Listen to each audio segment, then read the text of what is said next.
হবে কিভাবে শুনি?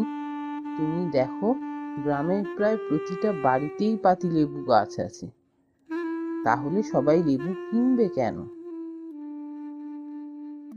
তুমি বরং একটা কাজ করো, তুমি এবার থেকে অন্য কিছু বিক্রি শুরু করো।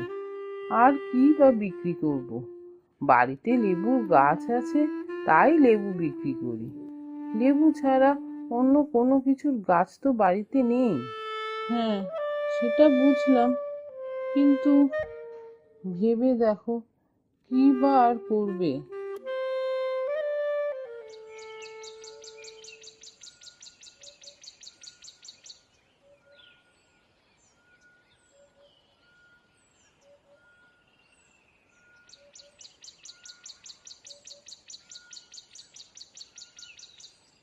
যোগুদা কথাটা ঠিকই বলে গেল, আমাকে অন্য কিছু বিক্রি করতে হবে।